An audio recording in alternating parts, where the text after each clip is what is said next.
Hello friends, आज हम start करेंगे क्लास 10 हिस्ट्री के chapter the rise of nationalism in Europe का 10th मॉड्यूल। फ्रेंड्स, पिछले मॉड्यूल में हमने आपको अ न्यू कंजर्वेटिज्म आफ्टर 1815 इसके बारे में बताया था। आज इस मॉड्यूल में हम इसी टॉपिक को कुछ और डिटेल्स के साथ बताएंगे और साथ ही आज बात करेंगे द रेवोल्यूशनरीज के बारे में। तो चलिए शुरू करते हैं हमारा आज का मॉड्यूल। सो फ्रेंड्स, पिछले मॉड्यूल में हमने आपको ट्रीटी ऑफ वियना के बारे में बताया था और हमने आपको ये भी बताया था कि इस ट्रीटी का मेन ऑब्जेक्टिव था उन मोनार्कीज को रिस्टोर करना जिन्हें नेपोलियन ने ओवरथ्रो यानी पावर से रिमूव कर दिया था, और साथ ही यूरोप में एक नया कंजर्वेटिव ऑर्डर बनाने का भी एम था। और इसी नए कंजर्वेटिव ऑर्डर को हम कुछ और डिटेल में आज इस मॉड्यूल में पहले पढ़ते हैं। फ्रेंड्स, 1815 में जो कंजर्वेटिव रिजीम्स यानी सिस्टम ऑफ गवर्नमेंट सेटअप किया गया था, जो हमने पिछले मॉड्यूल में पढ़ा कि नेपोलियन गया और उसके बाद कंजर्वेटिव रिजीम्स सेटअप किए गए। तो ये सेटअप कैसा था? फ्रेंड्स, ये जो 1815 में कंजर्वेटिव रिजीम्स यानी सिस्टम ऑफ गवर्नमेंट सेटअप किया गया था, वो ऑटोक्रेटिक था। जी हाँ, यानी किसी और के ओपिनियंस या फीलिंग्स को ना मानने वाला गवर्नमेंट, अपनी मर्जी चलाने वाला गवर्नमेंट। तो ऑटोक्रेटिक का मतलब यही होता है, आपको तो पता है, जिसको कोई चैलेंज नहीं कर सकता। तो कैसा था ये रिजीम? ऑटोक्रेटिक था। फ्रेंड्स, इस तरह के सिस्टम में क्रिटिसिज्म और डिसेंट या डिसएग्रीमेंट टॉलरेट नहीं किया जाता था। यानी अगर गवर्नमेंट को कोई क्रिटिसाइज करेगा, कोई उसके अगेंस्ट बोलेगा, तो वो चीज बिल्कुल टॉलरेट नहीं की जाएगी। और इसीलिए उन्होंने ऐसी एक्टिविटीज को कंट्रोल करना चाहा, हटाना चाहा, जो ऑटोक्रेटिक गवर्नमेंट्स की लेजिटिमेसी यानी वैलिडिटी पर सवाल उठाती है। यानी ये जो कंजर्वेटिव रिजीम सेटअप हुआ था 1815 में, वो ऑटोक्रेटिक था, अपनी मर्जी चलाता था।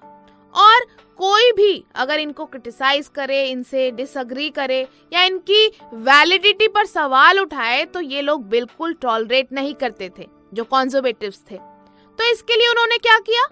इसके लिए कंजर्वेटिव रिजीम्स में सेंसरशिप लगाई गई। क्या लगाई गई? सेंसरशिप। सेंसरशिप आपको पता है, न्यूज़पेपर्स, बुक्स, प्लेस, सॉन्ग्स, इस तरह की चीजों को सेंसर करना, रोक लगाना। तो कंजर्वेटिव रिजीम्स ने क्या किया? सेंसरशिप लगाई गई ताकि न्यूज़पेपर्स, बुक्स, प्लेस और सॉन्ग्स में ऐसी चीजों पर कंट्रोल किया जा सके जो फ्रेंच रेवोल्यूशन से जुड़े लिबर्टी और फ्रीडम के आइडियाज को रिफ्लेक्ट करती थी। क्योंकि लोगों के दिमाग में ये जो फ्रेंच रेवोल्यूशन के आइडियाज थे, लिबर्टी और फ्रीडम, ये बहुत ज्यादा लोगों के दिमाग में बैठे हुए थे। तो लोग यही चाहते थे कि लिबर्टी और फ्रीडम आए, और कंजर्वेटिव्स को वो हटाना चाहते थे, उनके अगेंस्ट हो गए थे। तो यही जो अगेंस्ट जो फीलिंग थी, वो कंजर्वेटिव्स टॉलरेट नहीं कर रहे थे, जिसके लिए उन्होंने सेंसरशिप लगाई ताकि न्यूज़पेपर्स, बुक्स, प्लेस, सॉन्ग्स, ऐसी चीजों पर कंट्रोल किया जा सके जो फ्रेंच रेवोल्यूशन से जुड़े लिबर्टी और फ्रीडम के आइडियाज को रिफ्लेक्ट करती थी। फ्रेंड्स, लेकिन फिर भी फ्रेंच रेवोल्यूशन की मेमोरी लिबरल्स को इंस्पायर कर रही थी। लिबरल नेशनलिस्ट यानी नेशनलिस्ट जो लिबरल थिंकिंग के थे, उन्होंने जो सबसे मेजर इशू उठाया कंजर्वेटिव ऑर्डर के अगेंस्ट, वो था फ्रीडम ऑफ प्रेस, यानी न्यूज़पेपर्स, मीडिया की फ्रीडम। तो समझ आया आपको? सेंसरशिप लगाई, किसने लगाई? कंजर्वेटिव रिजीम्स में सेंसरशिप लगाई गई। उसके बाद क्या हुआ बताइए? लिबरल नेशनलिस्ट जो थे, जो लिबरल्स थे, वो क्या कह रहे थे? उनके दिमाग में फ्रेंच रेवोल्यूशन की मेमोरी ताजा थी, वो लिबर्टी और फ्रीडम की बातें करते थे। लिबरल्स नाम है तो लिबर्टी और फ्रीडम की बातें करेंगे। और जो लिबरल नेशनलिस्ट थे, जो लिबरल थिंकिंग वाले लोग थे, उन्होंने सबसे मेजर जो इशू उठाया कंजर्वेटिव ऑर्डर के अगेंस्ट, वो क्या था? Come on, freedom of press. तो नेपोलियन हार गया। उसके बाद कौन आया? कॉन्जर्वेटिव्स आए। उसके बाद क्या हुआ? लिबरल्स ने उनके रिजीम को चैलेंज करना शुरू कर दिया। तो चलिए अब जानते हैं इसके बाद क्या हुआ। तो फ्रेंड्स, अब एंट्री होगी रेवोल्यूशनरीज की। कैसे? आइए जानते हैं। फ्रेंड्स, 1815 के बाद के ईयर्स ने कई लिबरल नेशनलिस्ट को अंडरग्राउंड कर दिया, रिप्रेशन के डर से। रिप्रेशन यानी फोर्स यूज करके लोगों को और उनकी फ्रीडम को कंट्रोल करना। तो जैसे हमने आपको बताया कि कॉन्जर्वेटिव्स ने काफी एक अलग सा रिजीम सेटअप कर दिया था, सेंसरशिप उन्होंने लागू कर दी थी, जिससे लिबरल्स खुश नहीं थे। वो लोग कह रहे थे कि भाई फ्रीडम ऑफ प्रेस होनी चाहिए। तो इसके चलते कॉन्जर्वेटिव्स ने क्या किया? उन्होंने रिप्रेशन स्टार्ट किया, यानी लोगों को कंट्रोल करना शुरू कर दिया। लोगों को फोर्स करने लगे कि भाई हमारे खिलाफ नहीं बोलना है, हमारे खिलाफ नहीं जाना है। बहुत उन्होंने अजीब से स्ट्रिक्ट मेजर्स स्टार्ट कर दिए, रिप्रेशन उन्होंने स्टार्ट कर दिया। तो रिप्रेशन के डर से क्या हुआ कि ये जो लिबरल नेशनलिस्ट थे, जिनको हार्म पहुंच सकता था, ये लोग अंडरग्राउंड हो गए। इन्होंने अपने कामकाज, जो भी ये लोग प्रोटेस्ट कर रहे थे, जो भी अगेंस्ट बोल रहे थे, ये सब इन्होंने बंद कर दिया। रिप्रेशन के डर से ये लोग अंडरग्राउंड हो गए। तो फ्रेंड्स, जैसा कि हमने पढ़ा कि 1815 के बाद एक न्यू कॉन्जर्वेटिज्म की शुरुआत हुई, जिसमें ऑटोक्रेसी को बढ़ावा मिला। तो अब जो लिबरल नेशनलिस्ट थे, जो कि कॉन्जर्वेटिव ऑर्डर के खिलाफ थे, उनके अगेंस्ट रिप्रेशन यूज किया गया और इसी वजह से कई लिबरल नेशनलिस्ट क्या हो गए? अंडरग्राउंड हो गए। तो लिबरल नेशनलिस्ट अंडरग्राउंड हो गए। अब एंट्री हुई रेवोल्यूशनरीज की। जी हाँ, रेवोल्यूशनरीज जो बहुत बड़ा चेंज लाना चाहते थे, क्रांतिकारी जिसको हम यहाँ पर कहते हैं इंडिया में। तो रेवोल्यूशनरीज की एंट्री हुई। फ्रेंड्स, यूरोप की बहुत सी स्टेट्स में रेवोल्यूशनरीज को ट्रेनिंग देने और अपने आइडियाज को स्प्रेड करने के लिए सीक्रेट सोसाइटीज बनने लगी। मतलब ऐसे ग्रुप्स बनने लगे जो सीक्रेटली काम कर रहे थे, जिसमें एक जैसी सोच वाले लोग सब आपस में मिलकर ट्रेनिंग देने और अपने आइडियाज को स्प्रेड करने का काम करने लगे, जिसके लिए वो सीक्रेट सोसाइटीज बनाने लगे। तो ये कर रहे थे रेवोल्यूशनरीज। फ्रेंड्स, जैसे इंडिया की ही बात कर लें तो आपने फ्रीडम स्ट्रगल में पढ़ा ही है कि कैसे इंडिया में भी मॉडरेट्स थे, एक्सट्रीमिस्ट थे, रेवोल्यूशनरीज थे। तो यूरोप में भी इसी तरह का हाल था। वहाँ पर कॉन्जर्वेटिव्स जो गलत ऑटोक्रेसी का रूल कर रहे थे सबके ऊपर, लिबरल्स जो इसके अगेंस्ट थे, और रेवोल्यूशनरीज कुछ ऐसे लोग जो बहुत बड़ा चेंज लाना चाहते थे, इस ऑटोक्रेसी को हटाना चाहते थे, और इसीलिए उन्होंने सीक्रेट सोसाइटीज बनाना स्टार्ट कर दिया। फ्रेंड्स, इस टाइम पर रेवोल्यूशनरी बनने का मतलब था उन मोनार्कियल फॉर्म्स को अपोज करना जो वियना कांग्रेस के बाद बनाई गई थी। ट्रीटी ऑफ वियना याद है आपको? वो जो मीटिंग हुई थी वियना में, सारे यूरोपियन पावर्स मिले थे।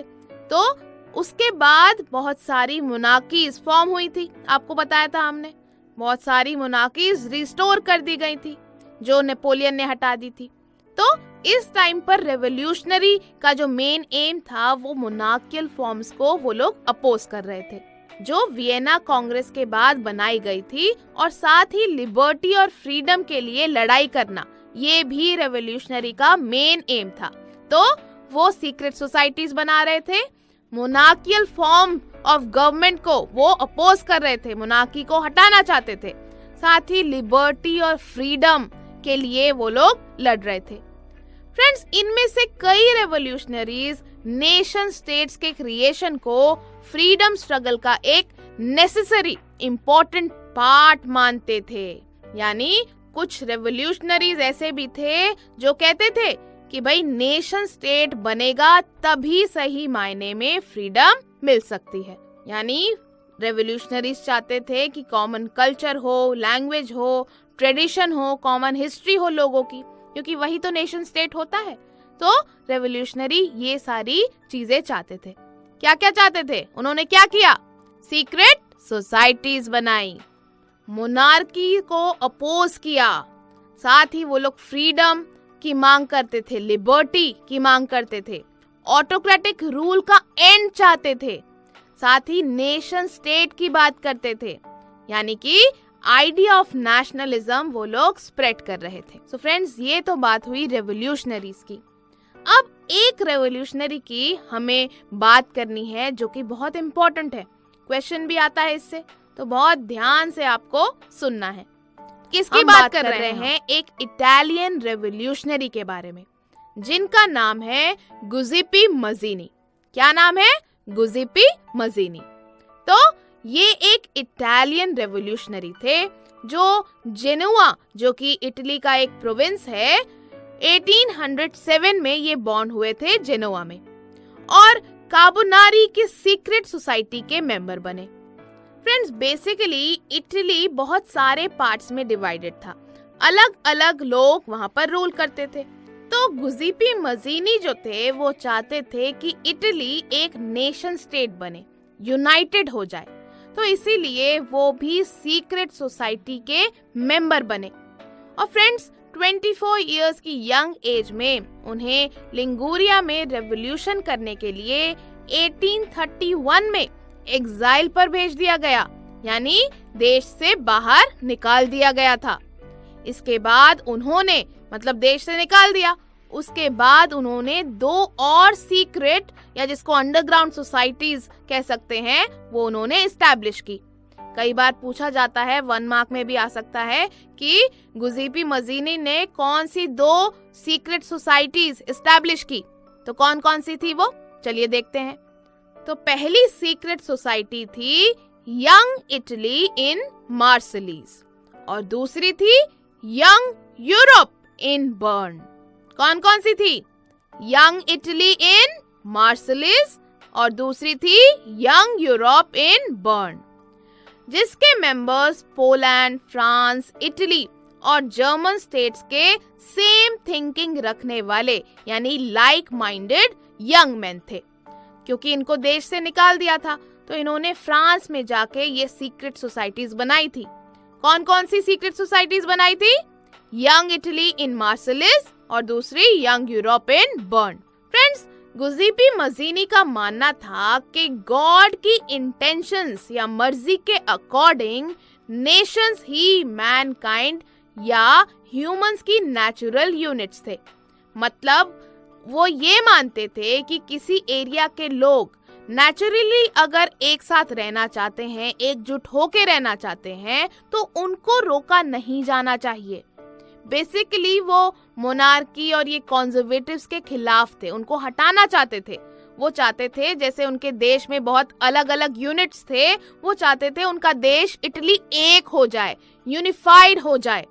तो इसीलिए इटली स्मॉल स्टेट्स और किंगडम्स के पैच वर्क की तरह, यानी छोटे छोटे स्टेट्स, किंगडम्स, टुकड़ों से मिलकर बना इटली गुजिपी मजीनी को मंजूर नहीं था। उनको एक इटली चाहिए था जहां पर लोग नेचुरली आपस में मिलजुल के यूनिटी बना के रहना चाहते थे और common culture, language, tradition, history सब शेयर करना चाहते थे। यानी उनको चाहिए था एक नेशन स्टेट। इटली को वो नेशन स्टेट बनाना चाहते थे। फ्रेंड्स, इटली को जोड़कर नेशंस के वाइड अलायंस के अंदर एक यूनिफाइड रिपब्लिक बनाना, ये ही मजीनी का मेन एम था। यानी इटली छोटे छोटे जो यूनिट्स में बटा हुआ था, उनको जोड़ के, ये छोटे टुकड़े हटा के इटली को जोड़ना चाहते थे, और साथ ही चाहते थे एक यूनिफाइड रिपब्लिक बने इटली। मतलब जहां पर लोग, जनता इलेक्ट करके गवर्नमेंट बनाए, स्टेट का हेड चुने, तो ये सोच थी उनकी। बेसिकली वो डेमोक्रेसी जैसी गवर्नमेंट बनाना चाहते थे, इटली को जोड़ना चाहते थे। सो बेसिकली मजीनी चाहते थे इटली अलग अलग टुकड़ों में ना बटा रह के एक स्टेट बने, एक कंट्री बने, जिसके लैंग्वेज सेम हो, कॉमन हो, कल्चर कॉमन हो, और बेसिकली वो यूनिफिकेशन चाहते थे इटली का। क्या चाहते थे? Unification of Italy is what he wanted. वो कहते थे कि ये यूनिफिकेशन ही इटली की फ्रीडम और लिबर्टी का बेस हो सकता था। सो ये कहते थे मजीनी। So basically he said that Italy could not be a patchwork of small states and kingdoms.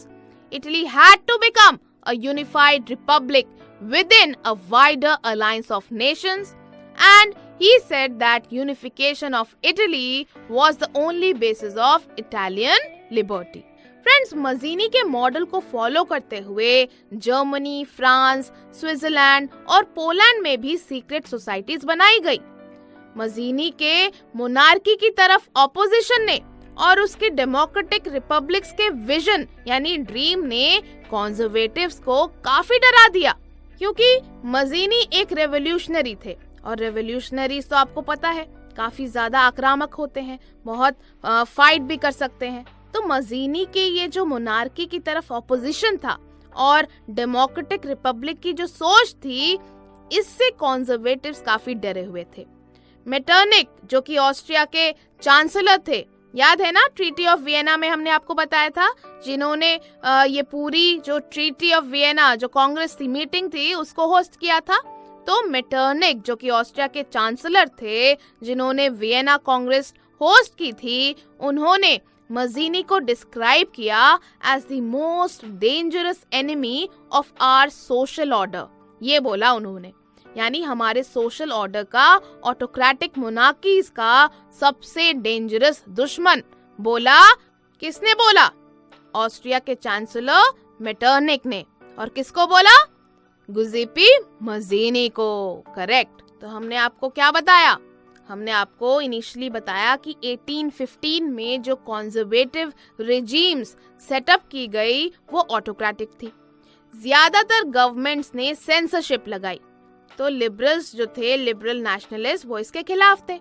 तो लिबरल नेशनलिस्ट ने जो सबसे मेजर इशू उठाया कॉन्जर्वेटिव ऑर्डर के अगेंस्ट, वो था फ्रीडम ऑफ प्रेस। और जैसे हमने आपको बताया कि ऑपोजिशन शुरू हुआ तो रिप्रेशन शुरू कर दिया कॉन्जर्वेटिव्स ने। तो 1815 के बाद ये जो रिप्रेशन का डर था, इसने कई लिबरल नेशनलिस्ट को अंडरग्राउंड जाने पे मजबूर कर दिया। और उसके बाद एंट्री हुई रेवोल्यूशनरीज की। किसकी एंट्री हुई? रेवोल्यूशनरीज की। रेवोल्यूशनरीज ने सीक्रेट सोसाइटीज फॉर्म करना शुरू किया। उनका मेन एम जो था वो था आइडिया ऑफ नेशनलिज्म को स्प्रेड करना। मोनार्की को अपोज कर रहे थे वो लोग, साथ ही फ्रीडम और लिबर्टी चाहते थे और ऑटोक्रेटिक रूल का एंड चाहते थे, और चाहते थे नेशन स्टेट का एस्टैब्लिशमेंट।